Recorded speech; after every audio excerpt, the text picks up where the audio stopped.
Fala pessoal, professor com você, seu Nerd Professor, eu sou o Professor Nerd, você decide. E chegamos ao último episódio da primeira temporada de Percy Jackson e os Olimpianos pela Disney+. Entre altos e baixos, a temporada fechou com saldo positivo. E o último episódio, A Profecia se Cumpre, foi surpreendentemente bom. Vou te contar tudo o que aconteceu e o que já sabemos da segunda temporada. Vem comigo. Herói, antes que se machuque. O Cronos. Nesse dia, eu estarei ao lado dele.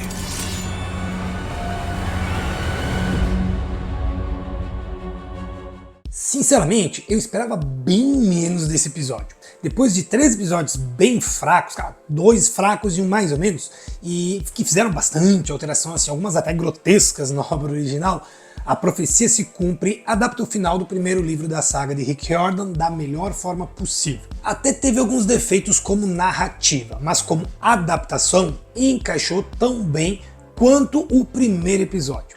Mas me conta aí nos comentários o que você achou desse episódio e o que você achou da série Percy Jackson e os Olimpianos como um todo. Se você está gostando desse vídeo, lembra de deixar o seu like, clica no gostei que você me ajuda pra caramba.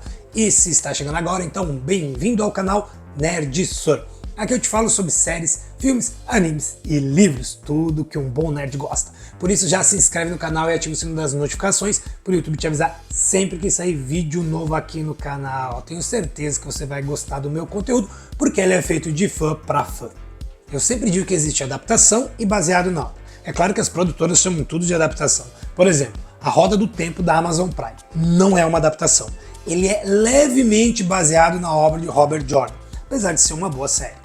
O mesmo vale pro Yu Yu Hakusho da Netflix, que passou bem longe da obra original Yoshihiro Togashi. E tem vários vídeos dessas duas obras aqui no canal. Vou deixar as playlists no card e na descrição para vocês. Agora, Percy Jackson e os Olimpianos é sim uma adaptação. Ele tem algumas alterações, umas boas, outras nem tanto, umas bem ruins. Eu tô falando do episódio 5, esse foi o fundo do poço, mas no conjunto da obra é uma boa adaptação. E finalizou com chave de ouro nesse quesito, apesar de ter tido alguns pequenos problemas ali de narrativa. Mas vamos analisar o episódio 8, A Profecia se Cumpre, com spoilers, hein galera? Não vem reclamar depois, tanto da série quanto dos livros. E ele começa exatamente no final do episódio 7, quando Percy e os amigos acordam numa praia após terem escapado do Hades, usando as pérolas que eles ganharam lá do Poseidon. E dão de cara com Ares, o deus da guerra, que é o deus que se tornou desleal da profecia lá do segundo episódio. Deixa eu já tirar o elefante da sala. A batalha entre um deus da guerra e um menino de meio sangue de 11 anos, cara, pra mim sempre foi muito forçada ao extremo, tanto nos livros quanto no filme, e ficou forçado também na série. Mas não é culpa da série, é do autor mesmo. Eu adoro o Rick, mas uma criança de 11 anos enfrentando mano a mano o deus da guerra... Você é doido? Você é pichuruco? Você é pichuruco? Tem tudo aqui. O Percy luta, ele vence, assim como no livro, ele usa o poder do mar a seu favor. E aqui tem alguns flashbacks dos treinos do Percy com o Luke. Finalmente começaram a construir essa relação de amizade entre o Luke e o Percy, o que pra mim foi um dos maiores problemas da série, a falta desse elo entre os dois. Por toda a série, o Luke ficou bem escanteado. Nos livros ele se torna importante lá nos primeiros capítulos, e ele vai se tornar um amigo e ele é o mentor do Percy dentro do acampamento Meio-Sangue. Aqui na série ele é só um figurante de luxo. Mas agora tentaram então fazer a gente se importar com ele, para que quando o plot finalmente fosse revelado lá no final, o público sentisse a emoção que a gente sente nos livros. E adivinha? Não funcionou. Porque ninguém se importa com o Luke. Ninguém se importa. A série não constrói esse personagem, então aqui temos um ponto negativo. Sem falar que o jovem Charlie Bushnell tá parecendo uma batata durante o tempo todo. Ele vai entregar um pouco de emoção lá no final, mas sabe... Bom, depois eu volto nisso, já falo para vocês sobre o final. Um ponto importante aqui é a praia. Nos livros, a entrada do Hades é em Los Angeles. E quando os semideuses retornam do Hades, eles estão em uma praia em Los Angeles. Depois da batalha com o Ares, eles precisam fazer todo o trajeto de volta a Nova York para entregar o Raio Mestre a Zeus. E isso é feito da forma mais perigosa possível, mas também é mais rápida, voando. E isso é importante, porque o ar é o domínio de Zeus. Ali ele tem todo o poder, e o Percy nunca pode pegar um avião exatamente por isso. Seria muito fácil para Zeus destruir o jovem estando ele em seu domínio. mas a série resolveu colocar eles nas praias de Montauk, no mesmo chalé onde a mãe do Percy o leva lá no primeiro episódio, que fica em Long Island, em Nova York. E por isso, após a batalha com Ares, Percy simplesmente vai caminhando até o Empire State e chega no Olimpo. Claro que antes ele devolve o elmo de Hades para a professora Dodds, né, a arpia que estava atrás dele desde o primeiro episódio. E eu gostei do Olimpo, para mim ficou muito bom, bem melhor que o dos filmes. Todo o esplendor está aí, só senti falta de personagens. Claro, isso foi uma forma de economizar, afinal o orçamento da série nem é tudo isso não. Então não tem ninguém aí, tem mais um clima de guerra mesmo. Nos livros o Olimpo não parece que está em guerra, mesmo com toda a treta acontecendo, tem ninfa, tem sátiro, tem deuses menores, todo mundo ali se divertindo. Que demais! Eu gostei mais dessa apresentação mais dark na série, uma boa adaptação por sinal. O que eu não gostei foi de Zeus e Poseidon. Toda a interação entre eles dois e o Percy não ficou bom. Apesar de eu adorar as atuações do Lance Reddick, parece que o seu último trabalho ele não colocou tudo o que podia. Para quem não sabe, o ator faleceu em 17 de março de 2023, pouco depois de terminar sua participação na série. Sinceramente, eu não senti a ameaça que o Zeus representa vindo dele.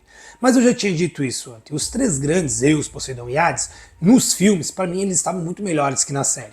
Eu vou passar pano pro Poseidon. Vamos dizer que dos três ele é o menos pior.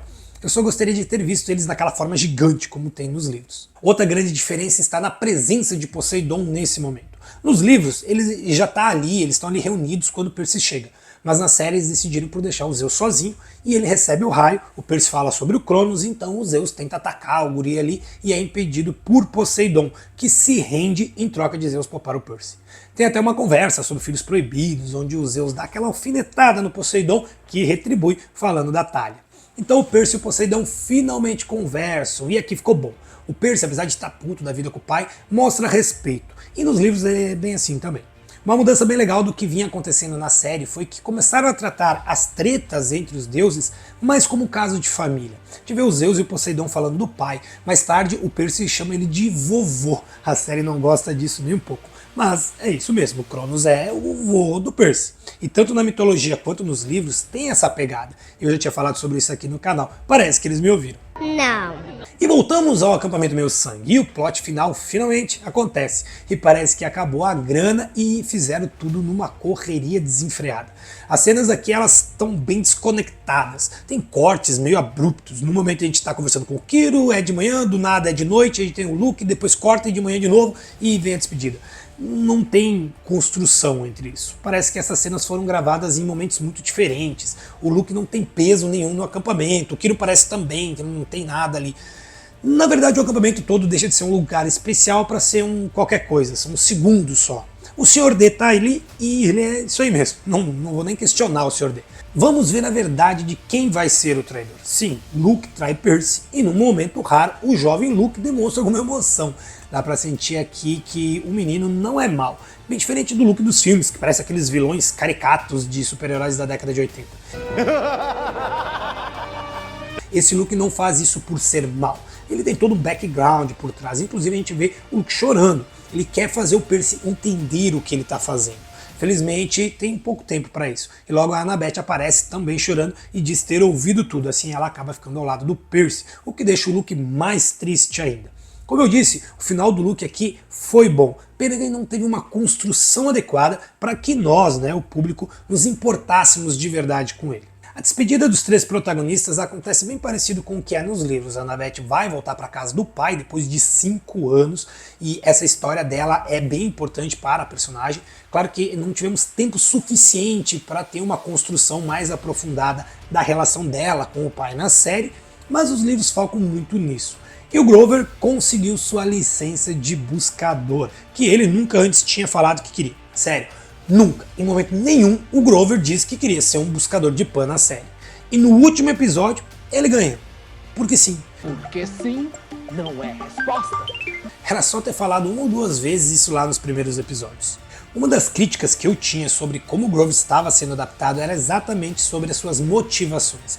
Nos livros, o tempo todo fica claro que o que ele está fazendo é porque ele tem um sonho, que é ser buscador. Na série ele segue o Percy só na força da amizade mesmo. Nem para escrever 2 linhas de diálogo sobre isso. Até mencionam por cima uma vez ali ou duas sobre Pan e sobre os buscadores. Mas não que o Grover tinha esse sonho desde que era um bodezinho e que manter o Percy vivo era a única forma dele realizá-lo. O final do episódio manteve a construção da Sally como uma mulher forte e independente. Outro ponto que eu tinha levantado lá na minha análise do episódio 2, que tem relação com a cena pós-crédito aqui. O que vemos é Sally e Percy finalmente sendo felizes, vivendo juntos, como acontece nos livros. O Percy agora vai morar com a mãe, nada de colégio interno para ele. E o Gabe? Bom, ela se separou dele, pediu o divórcio e até trocou a fechadura da porta. Nos livros, a Sally usa um truque bem sujo para se livrar do marido. Ela usa a cabeça da Medusa, que foi devolvida ao remetente depois de ter ido até o Olimpo enviada por Percy, para petrificar o cara e depois vende ele como uma estátua de jardim. O que pra mim é um crime terrível. Ela matou o cara só porque o cara era um babaca. Assim. Ele batia nela, era um escroto com o Percy e era um parasita. Mas o que se deve fazer nesses casos? Mata todo mundo! Tem que se separar, pede ajuda pra família, existem diversas políticas públicas para ajudar mulheres em situações de risco assim. Críticas sociais foda. Esse tipo de cara merece ser transformado em estátua? É claro que sim, mas isso é vingança, não justiça. A série foi pelo caminho que eu tinha previsto, separou a Sally do Gabe e colocou o cara pra fora da casa. Mas aí ele foi mais babaca ainda, ele acha a caixa com a cabeça da Medusa e vira pedra. Tá bom, eu gostei de ver isso, e o melhor, não é culpa de ninguém, é do próprio Gabe, quem mandou ele se meter onde não era chamado.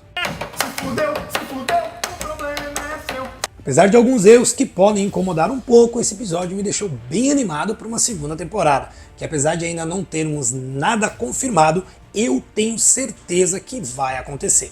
O showrunner John Steinberg disse em entrevista que a equipe está focada em receber o feedback do público, mas a série foi um sucesso sim. Estamos falando hoje de um rate de 97% de aprovação da crítica e 82% da audiência no Rotten Tomatoes. Então, pode ter certeza que logo logo veremos a confirmação da segunda temporada. Uhul! Atualmente, estamos vendo as séries saindo de 2 em 2 anos, algo que realmente mudou bastante com a chegada de tantos streams. Uma vez, todo ano tinha temporada nova, eram 20, 25 episódios. Hoje são 6, no máximo 10, e isso a cada 2 anos. As produtoras preferem apostar em mais diversidade de séries do que saturar o público com a mesma obra. Eu gostaria de saber quem vai substituir o Lance Reddick como Zeus. Eu gostei de terem trazido um ator afro, isso quebra aquele estereótipo do deus caucasiano, barbudo. Mas agora eu gostaria de ver uma mudança um pouco mais radical. Que tal um Zeus indígena? Boa. Se o Olimpo agora está na América, por que não? E minha nota para o episódio 8, a profecia se cumpre, é 8,5. E para a série em geral eu vou ficar com 7,5. Gostei bastante, mas tem margem para melhorar. O que vocês acharam desse episódio e da série em si? Concordaram com a minha análise? Não concorda? Compartilhe suas opiniões aqui nos comentários e fica ligado para mais novidades de Percy Jackson. Se você gostou desse vídeo, não esquece de curtir e se inscrever no canal para mais análises. Um forte abraço e se cuidem!